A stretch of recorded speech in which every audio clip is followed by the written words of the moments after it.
Hello, welcome to Trees Crafts and More. My name's Teresa, and today we're going to be doing a side dish. And I thought today I would do chunky cooked apples, or you could turn this into applesauce, whichever one you prefer. And so to get started, I have Granny Smith apples. I've got 6 of them, so about 6 to 7, depending on how big they are.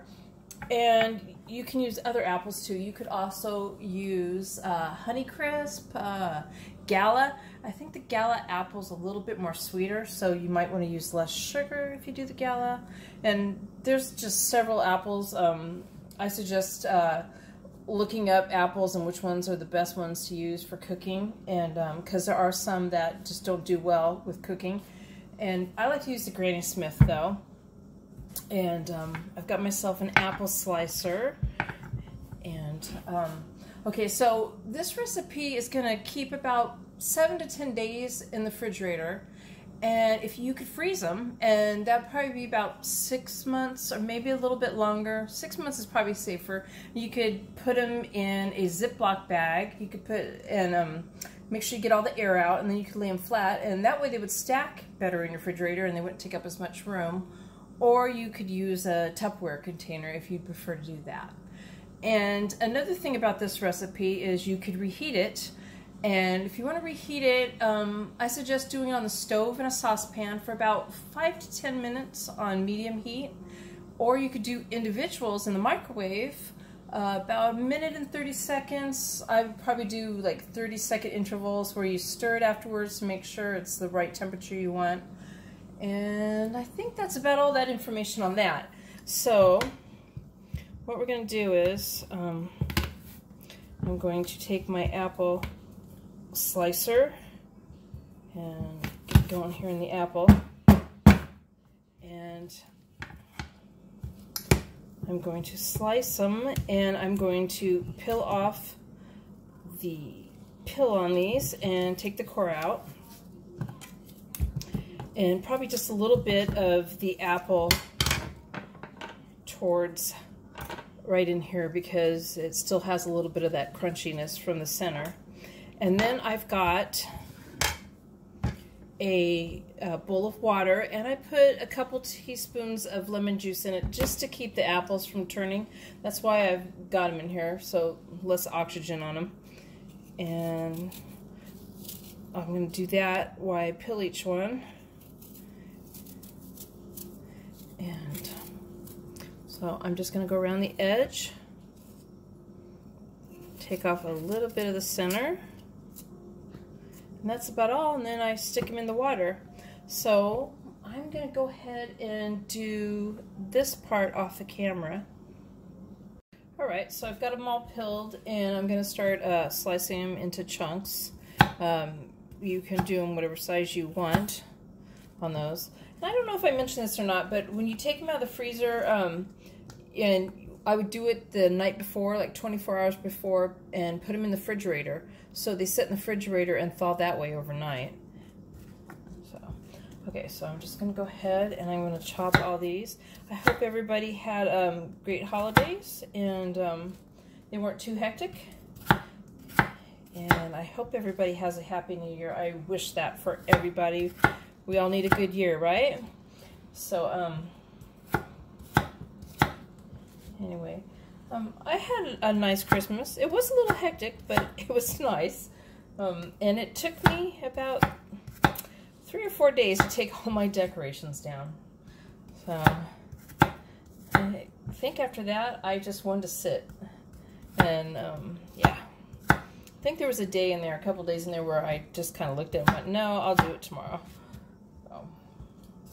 And in fact, my boxes are still sitting in the garage, and they go up top in like the rafters in my garage, so still got to do that.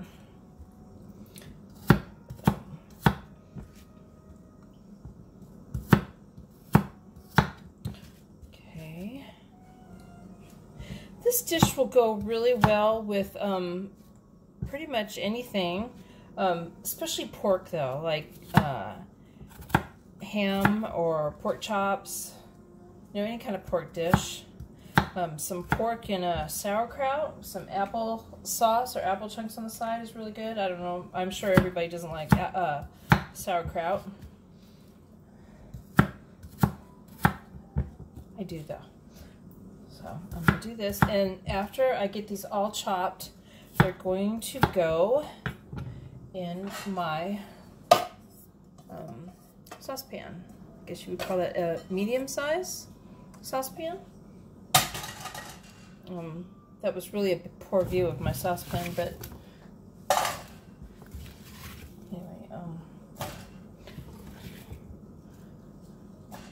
we go. So this is going to take a little bit of time sitting here chopping them. Not too much, but I'm sure you don't want to sit there and watch me do this either, so I'm going to stop the camera while I finish that.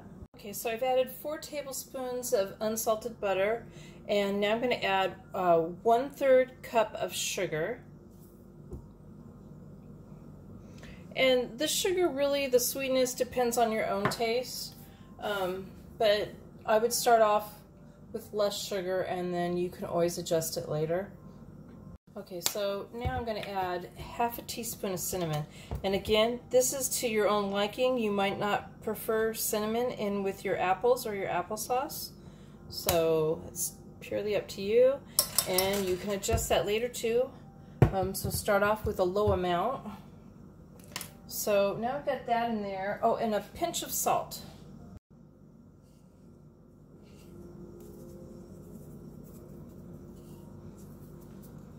So that was 1/3 cup of sugar, regular sugar, 1/2 teaspoon of cinnamon, and a pinch of salt. And I had about 6 or 7 apples, just to re-go over that. And now I'm going to cover it with water.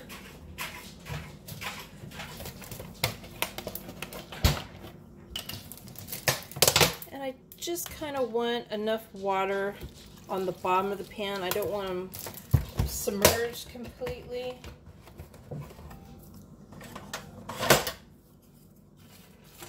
I'm just going to kind of stir this around a little bit.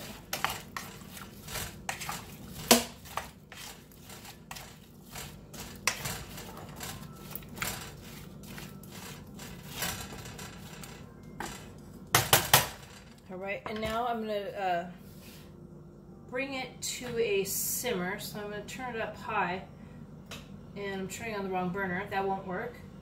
Okay, and I'm going to let this, when it gets up high, I'm going to turn it down and have it simmer.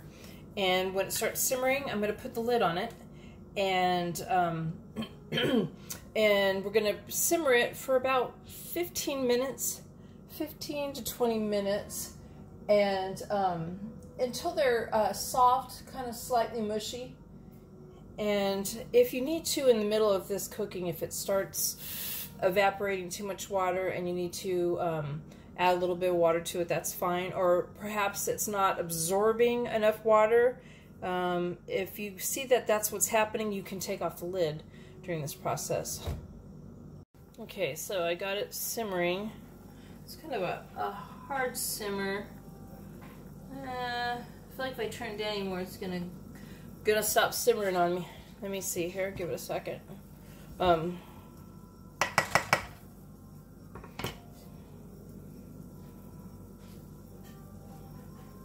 Yeah, okay. I'm gonna go ahead and put the lid on there. We're gonna do that for about 15 to 20 minutes, and I'll probably check on it here in a bit, see if they're getting soft. Okay, so it's done cooking. And if you were going to make, let's see, if you taste this though, when you're tasting it to see if it's soft enough, I just want to say that it will be very hot, so you need to be very careful about that.